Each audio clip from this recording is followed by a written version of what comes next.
Why hello, Snickety here. You know the score, it's Obscure PS2 Games Volume 5. As usual, I've got some fascinating hidden gems to talk about, as well as some games that were probably better forgotten. Ever since the first game on the PSX, the Boku no Natsuyasumi series has been a commercial and critical success. By all rights, it shouldn't be in this video. Unfortunately though, none of these games have ever been released outside of Japan, limiting their appeal in the rest of the world to just import gamers. It's easy to see why nobody wanted to bring these games overseas. It certainly wasn't because of a lack of quality. It's very Japanese for a start, and also far too ahead of its time.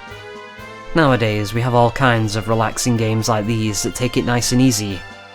But back then, there was only Boku no Natsuyasumi. The market simply didn't exist yet.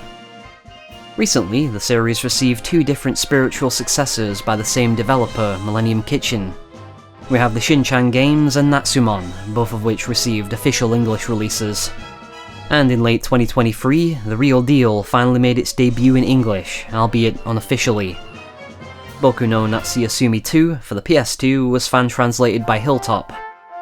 By the way, they also did a fan translation of Maid Clothes and the Machine Gun, a game I took a look at back in Volume 2 of this series. Like the first game, you play as a boy named Boku. That's not his actual name, but that's what everyone calls him. He's sent to a seaside town to live with his aunt and uncle for a month in the summer of 1975. The objective of this game is to simply fill Boku's summer with as many memorable encounters as possible. There's no right or wrong way to play, really. Time doesn't move in real time, but will progress every time you transition the screen. The pre-rendered backgrounds are beautiful. These are some of the best pre-rendered backgrounds that have ever been featured in a game. However, the transition from daytime to sunset is about as abrupt as you can get. A lot of the events you come across are dependent on the time of day. It's worth keeping a guide handy if you want to see everything the story has to offer, or you can consult with Hikari's origami fortune teller to get something similar in-game. At the end of the day, Uncle Genta will appear and force you to go home for dinner. I commend him for voluntarily becoming the character that you will almost certainly come to resent if you're trying to do everything. Nothing stings worse than an Uncle Genta jump scare when you're one screen off from where you want to go. There's activities you can do such as fishing, beetle sumo wrestling with Boku's cousins, and swimming around and collecting bottle caps, which is where the only 3D environments in this game can be found. It doesn't exactly seem that exciting, does it? There's no emotional highs in this game, well, for the most part. It doesn't take you on some grand adventure with thrills and a satisfying conclusion. Rather, it's just a fairly realistic summer holiday that is meant to be a bit relatable and nostalgic to the player. Perhaps you have fond memories of your own summer from a long time ago, when things were more simple, when your eyes were still wide and full of wonder, when thrilling discoveries could be unearthed in your own neighbourhood. This isn't the adventure you wanted to go on, it's the adventure you did go on. Unless you're a child soldier in Cambodia, in which case I'm very sorry about that. It might not have been a resort town as beautiful as this one, and you probably didn't come across any gold bullion, but the feelings are the same. Make no mistake, this isn't really aimed at children. Its entire emotional core hinges on the player having nostalgia for their own childhood. The game makes this quite clear with its framing device. These are memories being narrated by an adult Boku. He too is looking back on the past, giving the entire experience a tinge of sadness. It's the yearning for something that now only exists as a memory. All of these small, optional side stories reinforce this too. An old man reminiscing about his deceased wife. Uncle Genta thinking about what could have been if he continued being a carpenter. Yasuko and her complicated relationship with her mother, along with a friendship that could have bloomed into something more. All of it is set to the backdrop of gentle ocean waves and the occasional bit of hauntingly beautiful, diegetic music.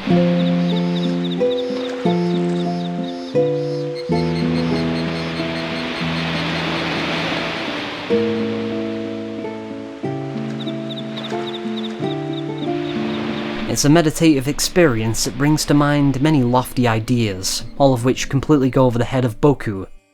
And I think that's what makes him a good protagonist. Everyone feels comfortable enough around him to confess their deepest thoughts and feelings, only without the expectation of getting any answers in return. The characters don't have any answers, and neither does the game. That's for you to think about, just as Boku is thinking about it. Meanwhile, you're constantly being reminded that this summer will soon draw to a close. Its characters may never cross paths with Boku ever again, leaving us with just this small slice of their lives to think about. In a word, it's about impermanence. It's about things that could have been, things that were, and things that will never be again. The writing and characterization is so good, it really made the whole thing worth it. I didn't really do much of the other minigame stuff, but I had a great time trying to see everything the story had to offer. I especially enjoyed spending time with Yasuko. She's such a well fleshed out character. Yeah, Yasuko's being nice to me again.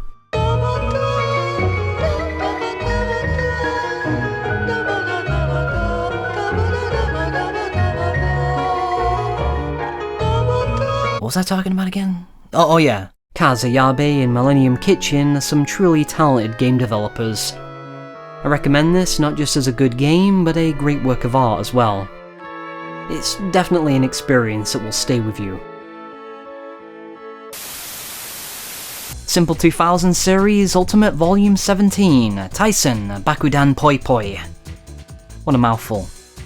In essence, this is a different take on Bomberman transposed to a modern Japanese setting.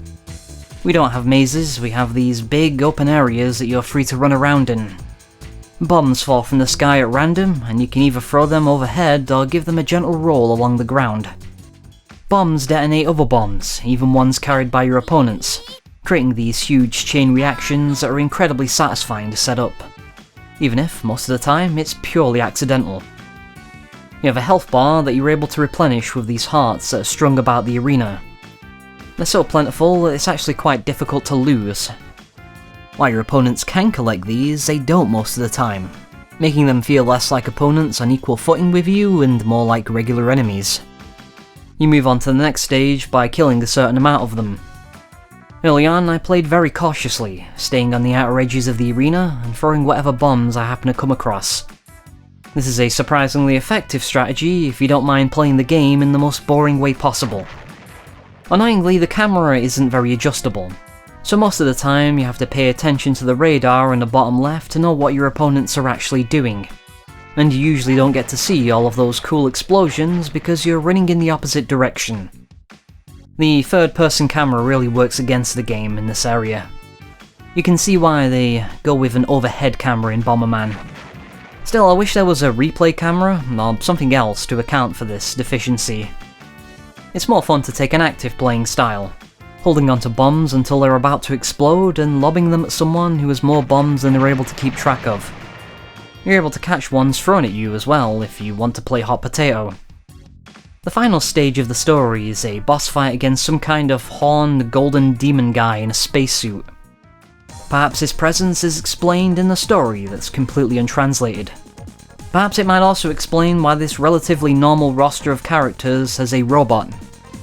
I mean, of course I had to play as the sex bot, she's obviously the coolest one. But you can also play as a character that the target audience of this game will find more relatable. A drunk salaryman. He has the most ridiculous animations. He's wide right now, holy shit, look at him go. Taisen Bakudan Poi Poi is a good brainless time. This gameplay is pure chaos that makes you feel like some kind of tactical genius by complete chance. Yes, I totally meant to kill 10 people with that bomb, and then skillfully avoid every explosion around me by a hair's breadth. It's a very short, fun experience with a bunch of unlockable characters. I have no idea how to unlock them, but they're definitely in there.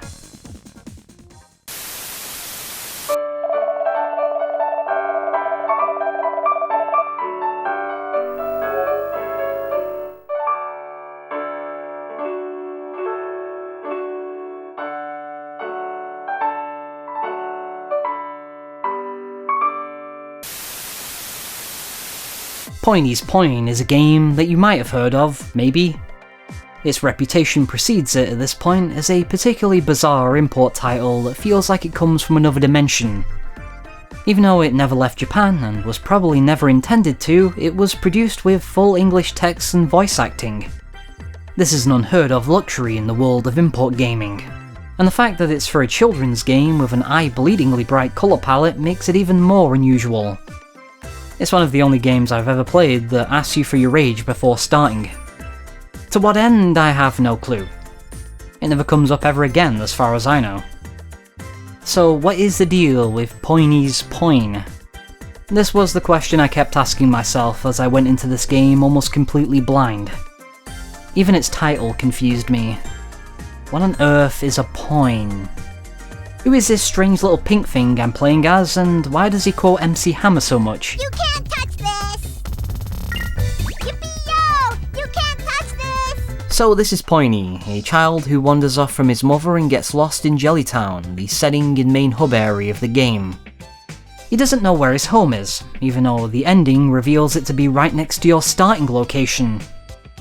How can he be standing right in front of his house and still think he's lost? But he is just a dumb toddler, something that's actually quite plot significant. Only a pure-hearted fool can make use of the poins. What are those?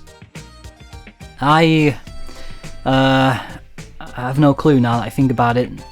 The word refers to these coloured balls that much of the gameplay is based around, which we'll get to shortly.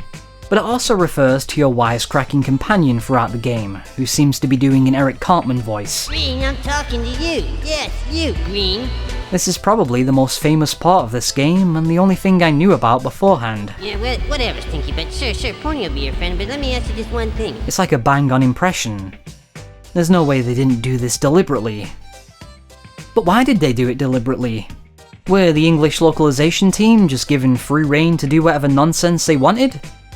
It definitely feels that way with some of the lines these characters are given. I ain't playing witness to some red-ass second sucker. At the very least, I can explain this particular voice. Poin is voiced by a man named Christian Storms, who is also the voice director. Guess what else he was the voice director for? So yeah, this guy definitely knew what he was doing. Look at that cheeky smile he's got. That's the smile of a man who snuck an Eric Cartman impression into a video game. He knows what he did. Absolute legend. Well, that was a bit of a tangent that sidetracked me from explaining what the hell a Poin is. To be quite frank, I don't even think the game knows. It's like some sort of Lewis Carroll nonsense word that means whatever they want it to mean at any given moment. The entire story seems to work off of this logic, and I suspect that any attempt at understanding its inanity is an exercise in futility. I feel like I'm watching the Teletubbies right now and questioning why there's a baby in the sun. This isn't a story written for children that can also be enjoyed by adults. It's the video game equivalent of that Baby Shark song. Maybe it'll entertain its intended audience, but everyone else will find it incredibly irritating. Now you've gone and made my Tom angry! This is a really long-winded way of saying that I did not enjoy my time with Poinie's Poin. Its sugary sweetness offends the senses. What an unappealing looking main character. It felt like my brain was melting out of my ears at points with how stupid it all was. Anyway, the people of Jellytown have been infected by toxic poins and are going bonkers, so it's up to Poinie to purify them with other non-toxic poins, I guess.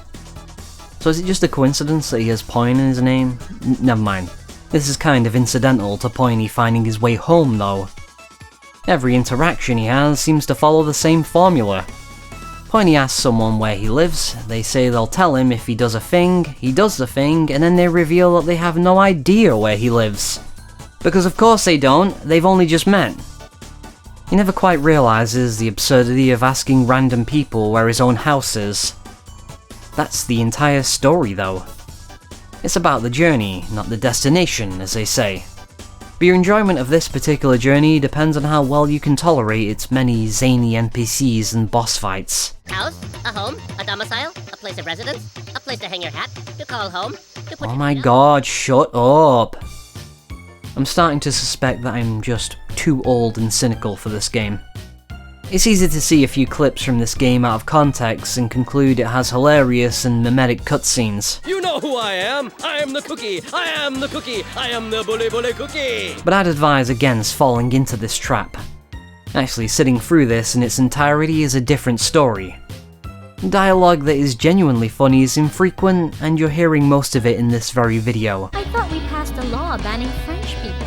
Oh well. Nonsensical and time-wasting story aside, what really kills Poinie's Poin for me is the gameplay. The platforming isn't terrible or anything, it's functional enough, I suppose. But it was just mediocre enough to make me dread going through its levels. None of which are particularly well designed either. Some of them are far too big and open for their own good, leading to a lot of dead ends that leave you wondering what exactly you're supposed to be doing. It's Poinie's Poin too, so what you're supposed to be doing is probably too dumb for a sane person to comprehend. Never have I seen gameplay that is somehow both simple and overly complicated at the same time. As I said earlier, Poinie is able to manipulate poins. In this instance, that refers to these coloured balls that are able to change the mood of whoever you throw them at. Red is anger, blue is sadness, and yellow is happiness. You're able to combine two of these together to create the third one. A rule that applies not just to the poins, but the emotional state of enemies too. So if you hit an enemy with a blue poin and make them sad, hitting them with a red poin will make them happy instead of mad. Well, that sounds a little too much to remember for a baby game, perhaps a little unintuitive, it's because it is. I understand this mechanic in relation to mixing poins. Sometimes you don't have the one you need and will have to create it. But why does it work this way with everything else as well? I have to stop for a moment and remember which colour does what and what emotion the two emotions mixed together creates. So anger plus happiness makes sadness. That one kinda makes sense, I suppose. But sadness plus happiness makes anger, for some reason. Maybe it's like you can't handle a contradiction, so you get angry. But anger plus sadness makes happiness, which doesn't make any sense at all. I'm not crazy, right? I can't be the only one who finds this far too unintuitive for a baby game. Poins mixed with the same colour will disappear. This rule again applies to the emotional state of characters. You can cure infected enemies by hitting them with the same emotion twice, and this is usually how you do damage to bosses. Speaking of which, figuring out how to beat some of these can be a nonsensical process. At least the game is nice enough to give you a hint if you need it, like this one. You can't mix poins with Halloween. Make Skinny appeared first. Crashing points to the gravestone above Skinny. Okay, these things? To be damaged Halloween by Skinny's, spelled differently this time, feelings. Yeah, the translation is really bad on the hints for some reason. They must have put someone else in charge of these because it's a lot lower quality than the rest of the translation. My boy Christian Storms would never drop the ball this hard. I love this spooky Halloween level, by the way. I can easily see the heavy use of the PS2's motion blur effect giving people nausea. Like I said, this entire game is an audio-visual assault on the senses. It's a long string of non-sequiturs that tries and fails to build some emotional stakes towards the end. Poin makes a heroic sacrifice to save Jellytown from Poinie's massive, rampaging mother. Don't ask me how we got here. Only for him to bring up that it doesn't really matter because Poins are basically immortal anyway. Good grief, what a bad game. All I can conclude on is, don't play it. Another Simple 2000s release. This time it's Buccaneer, or as it's known in Japan, the Simple 2000 Series Volume 96, The Pirate. Pretty generic title, no matter where you find it. And yes, this one actually does have an English release. It's a PAL-only English release though, as many of these games tend to be for whatever reason. Almost impossible to find for a decent price, by the way. Who in their right mind is going to pay £400 for Buccaneer on PS2? A copy of Rule of Rose for cheaper than that. Yar, me mateys, looks like we be sailing the 7 seas to claim this booty. X marks the spot, there she be on Vim's lair. Yo ho ho and a bottle of rum. Anyway, that's enough of that. Unfortunately, I was lacking in proper documentation for this game. £400, remember? So I kinda just had to figure out the game as I went along. There's a strengths and weaknesses system with the types of magic you can change to on the fly. I believe some enemies are more vulnerable to certain types of magic. It doesn't really matter though, because a lot of the enemies in this game are complete damage sponges regardless. It's a Muso type of hack and slash game with a bit of Devil May Cry sprinkled in. You play as a pirate who sails into demonic waters seeking fame and fortune. It's a very thin plot that is conveyed in the most cost-efficient way possible. A title card every now and then, written from the perspective of the cool pirate you play as. His attack animations are easily the highlight. You have a light and heavy attack, plus a button to fire your gun. You should disregard that last one though, since it's never a good idea to actually use it. Guns do pitiful damage, and the enemies have their own, much more annoying projectiles to throw back at you. What you mainly want to be doing is getting close to them and spamming your special moves. There's quite a few of these, and which one you perform is determined by where in your combo you use a heavy attack. The most useful and visually spectacular of these has some pretty precise timing that I was never able to quite get down. There's a lock-on button too, and this is absolutely vital for winning against these really spongy boss monsters that appear every now and then. You can dodge using the right analog stick. It almost makes these encounters pretty good, but you're usually being attacked by regular enemies too. Your character just doesn't have the mobility to deal with all the stuff that's thrown at you, leading to some pretty frustrating battles later on in the game. You'll notice a white bar above the health. Once it fills up, you can unleash it to clear out surrounding enemies. And apparently you can do more damage to enemies while it's still active too. If I didn't look that up, I wouldn't have known though, so the increase can't be that significant. The combat is bland and repetitive, but I do like how you're given the choice of what ships to attack. According to the back of the box, which I, once again, do not own, £400 really, there's over 100 of them in the game. These are optional battles that usually come with some sort of gimmick stipulation, like defeating all the enemies while taking fewer than 10 hits. There usually isn't any kind of reward for completing these, however. Occasionally, you might randomly stumble across an item that will increase your maximum health or magic, but these seem to be governed more by RNG than deliberate design. Repetitive is a bit of an understatement. Towards the middle of the game, I was just begging to see something other than skeletons and these boring ship and cave areas. My prayers were answered by a giant skeleton battle, but it was short-lived, and it wasn't long until I was back to fighting regular-sized skeletons again. The final mission is an insane gauntlet against 4 bosses back-to-back with no checkpoints in between. I don't know how they expected anyone to have the patience to actually beat this. Buccaneer is the early outline of a good game at most. Sadly, it's let down by its cheapness and shoddy combat. It's a shame because it is a good premise. Hell yeah, I want to play Devil May Yar.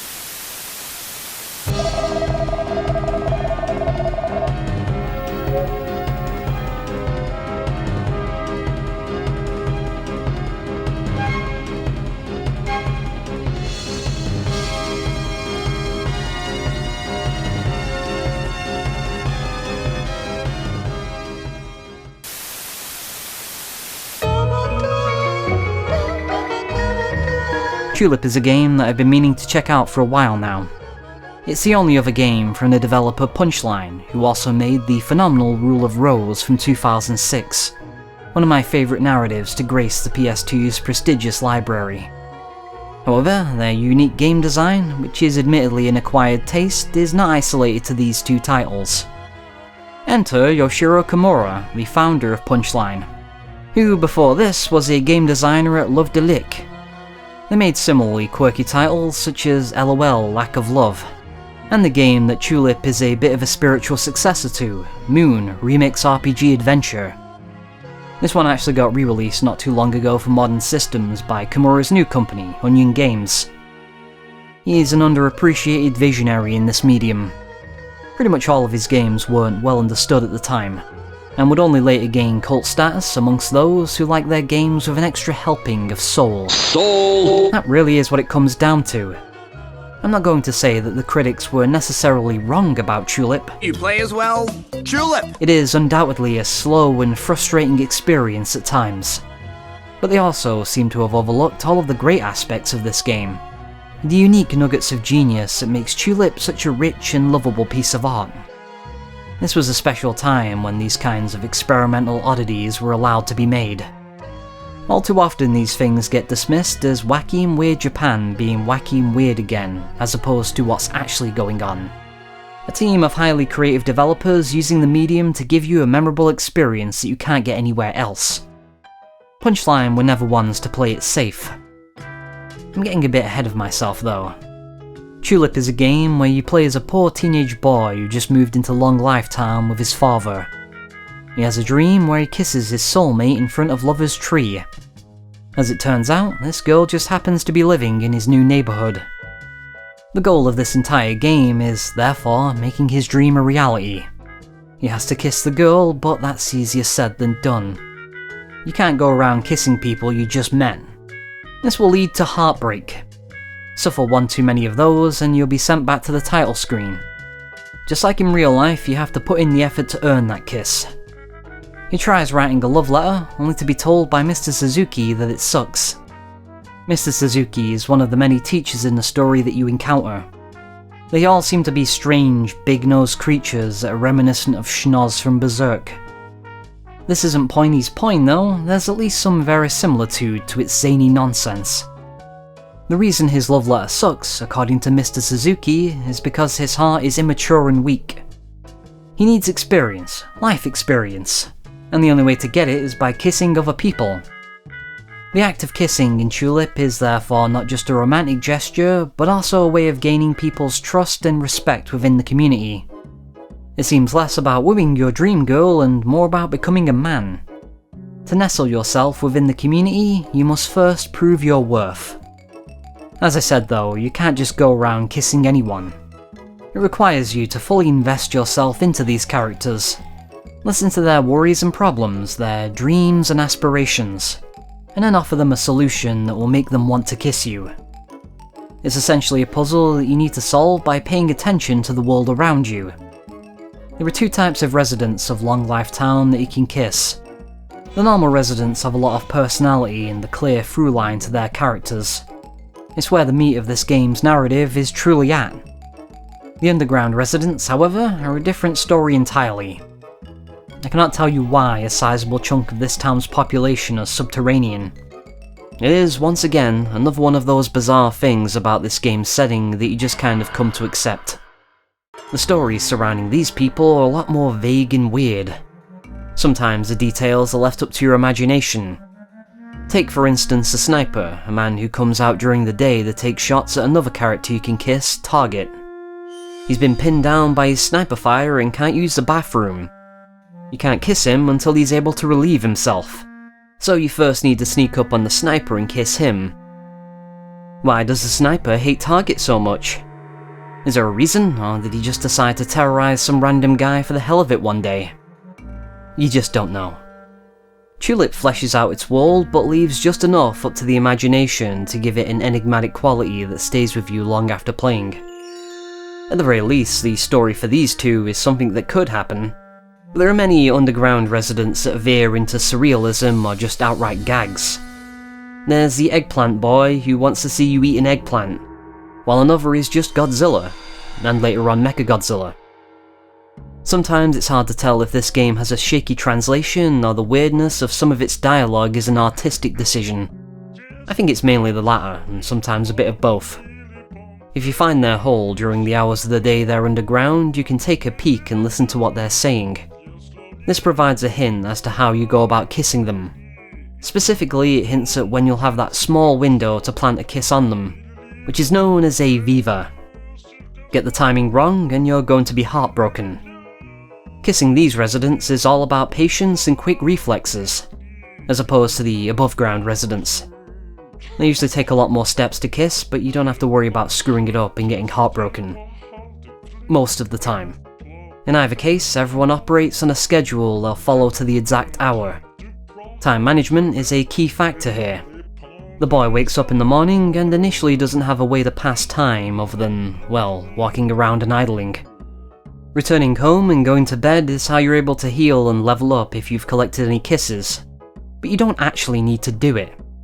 He can be away from home for an entire week and his father won't even notice that he's been missing. He's too busy reading the paper 24/7, I suppose. This is the kind of thing that might break your immersion in a less surreal game, but Shenmue this is not. I can totally believe all of this. Sleeping also allows you to pass the time. Later on, you can purchase comic books that will allow you to pass time in multiples of 3. but there's always the chance that the poor boy finds it boring and decides to tear the book in two. Sometimes he's reading Chainsaw Man, sometimes he's unfortunate enough to be reading Bleach. You can't win them all. Chulip is a very frustrating and boring experience at times. The early game requires that you scrounge together some spare change so you can buy train tickets and some of the essential items you need to progress. This is done by rooting around in bins for frying pans that you can sell. If you get poop instead, and you will quite often, you'll take damage and will have to go home and rest to restore your hearts, which is extremely time consuming. I wish there was a quick way to load your save file after dying, because it is an excruciating process. Loading from the title screen takes an unnecessarily long time. You have to listen to Lover's Tree every time and he talks so slowly. There's a lot of waiting around for things to happen. Sometimes you might only have one shot at doing something, and if you fail, you'll have to wait for the next day to roll around. I would recommend kissing Hasty Wizard at the World Desire Temple as soon as possible.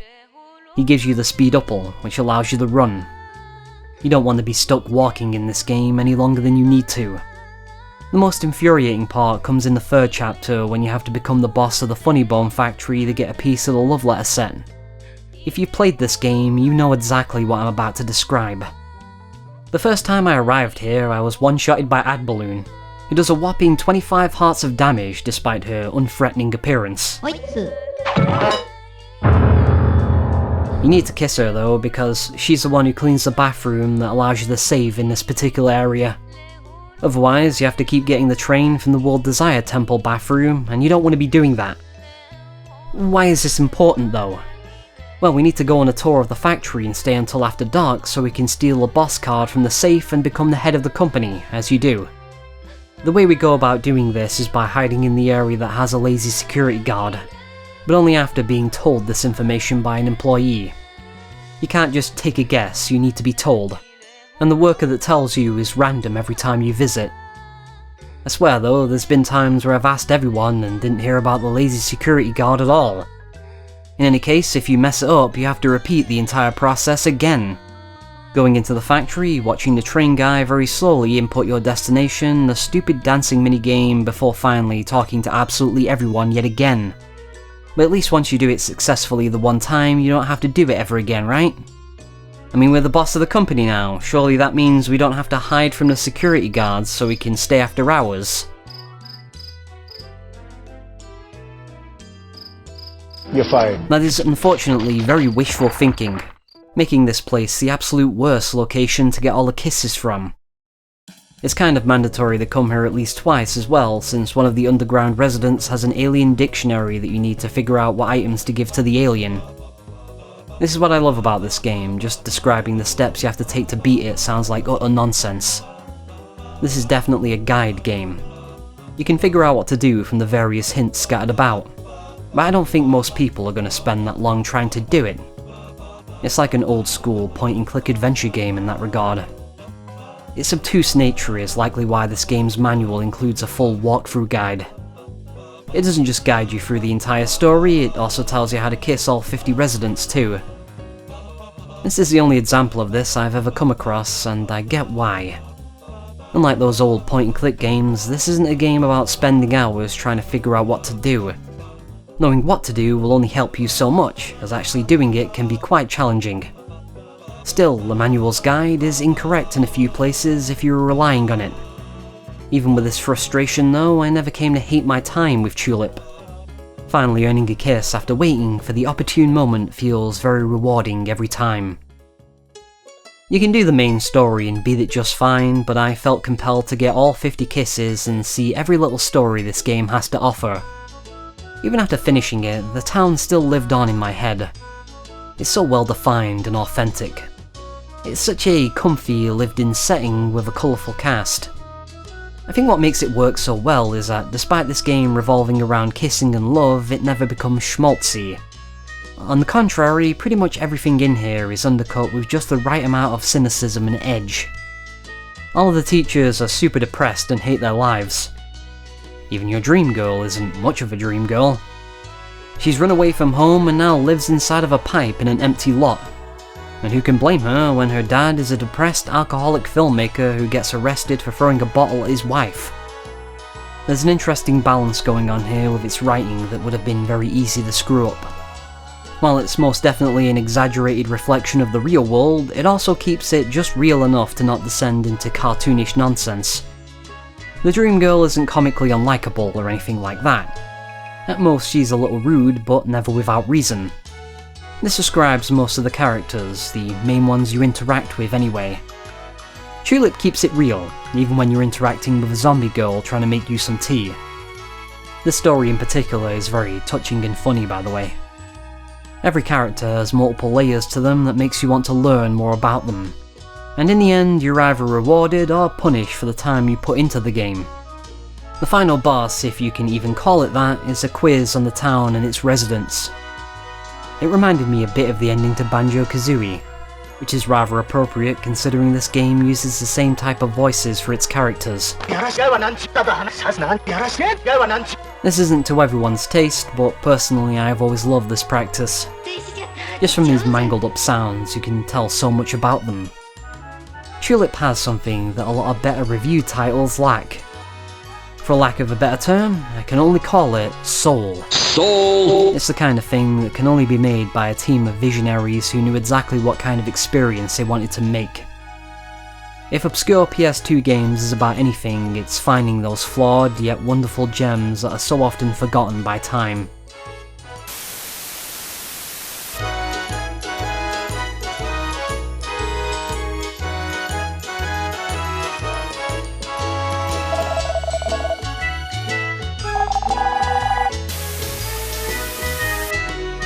A special thank you to my channel members and patrons. I've been Snickety Slice, I'll see you around.